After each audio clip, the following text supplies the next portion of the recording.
40 পা বা এর কম বেশি কোনো পাও হাঁটাহাঁটি করা নয়, বরং মুখ্য বিষয় হলো পেশাবের পর বা মলমূত্র ত্যাগের পর অপবিত্রতা থেকে পবিত্র হওয়া, এটা হলো মুখ্য বিষয়।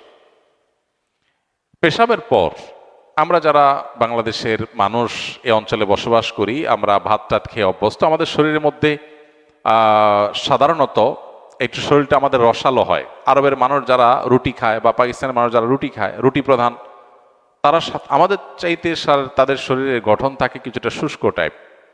আমাদের দেশে মানুষের পেশাবের পর সাধারণত পেশাবের ফোঁটার ধারা বন্ধ হতে একটু সময় লাগে। আবার আমাদের দেশে মানুষের মধ্যে অনেকে এটা রোগ একটু বেশি সময় নেয়, অনেকে তাড়াতাড়ি পরিষ্কার হয়ে যায়, ক্লিয়ার হয়ে যায়। তো এইটা আসলে ব্যক্তির উপর বা পরিবেশের উপরে অনেক সময় ভ্যারি করে। খোলাসা কথা হলো, শরিয়া নির্দেশনা হলো ইস্তানজিহু আনিল বাউল ফাইন্না আম্মাতা আযাবিল কবরি মিনহু। পেশাব থেকে পবিত্র থাকো, পরিচ্ছন্ন থাকো, এটা হলো শরিয়ার নির্দেশ। কিভাবে থাকবে সেটা আপনার ব্যাপার। এখন কারোর পেশাবের ধারা ফোঁটা বের হতে শেষ হতে সময় লাগে, তো তিনি ইউরিনালে অথবা টয়লেটে তিনি অপেক্ষা করে প্রয়োজন উঠবস করে তিনি এটা দূর করবেন, দূর করে তিনি বের হয়ে যাবেন। এটা দূর না করে ঢিলা কুলো ধরে হাঁটাহাঁটি করা, এটা বিশেষ করে হাঁটতে হাঁটতে আপনার জনসম্মুখে বা অন্যান্য মানুষের সাথে দেখা হয় এরকম জায়গা পর্যন্ত চলে আসা, অনেক সময় দেখা যায় ইউরিনালের যে গলি ওখানে অন্যান্য মানুষের সাথে মুখোমুখি হয়, এটা দেখতেও দৃষ্টিকটু, আবার অনেক সময় এটা সতর উন্মুক্ত হওয়ার আশঙ্কাও তৈরি করে।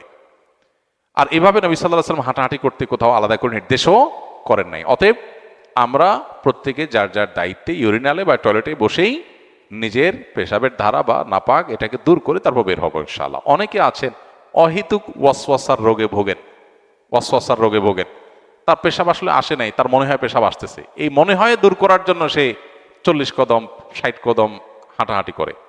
তো এই ওয়াসওয়াসাকে কোনো পাত্তা দেওয়ার কোনো কারণ নাই। নবী সাল্লাল্লাহু আলাইহি ওয়াসাল্লাম ওয়াসওয়াসা দূরের জন্য ভিজা হাতের পানি ছিটা দিতে বলেছে, যাতে করে আমার মনের মধ্যে পেশাবের ফোঁটা আসলো কিনা এই সন্দেহ আসার স্কোপই না থাকে, যে পানির ছিটা পড়ে পুরো আশপাশের জায়গাটা আপনার একাকার হয়ে গেছে, এরকম যেন হয়। তার মানে নবী সাল্লাল্লাহু আলাইহি ওয়াসাল্লাম ওয়াসওয়াসাকে ইগনোর করতে, এটাকে পাত্তা না দিতে শিক্ষা দিয়েছে।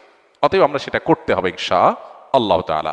তো এইভাবে হাঁটাহাঁটি করা, এর কোনো নির্দেশ তো নাই, বরং অনেক ক্ষেত্রেই এটা সতর উন্মুক্ত হওয়ার কারণ হয়। বিধায় এই বিষয়গুলোতে আমাদের সতর্ক থাকা দরকার এবং শরিয়ার সীমানা এবং সুন্নাহকে অনুসরণ করা দরকার। সুন্নাহকে অনুসরণ করতে গিয়ে ঢিলা, তারপরে যে আপনার টিস্যু, পানি ব্যবহার, উভয়টা ব্যবহার করা সম্পর্কে হাদিস আছে, সেটা আমরা করতে পারি, আর নাহলে যে কোনো একটা ব্যবহার করতে পারি। কিন্তু দিন শেষে পবিত্র করার হলো মুখ্য, কিন্তু পবিত্র করতে গিয়ে দৃষ্টিকটু কোনো কিছু যেন না হয়, সতর খোলার মতো বিষয় যেন না হয়, সেই জিনিসটা হলো লক্ষণীয় বিষয়। জাযাকুমুল্লাহু খায়রা।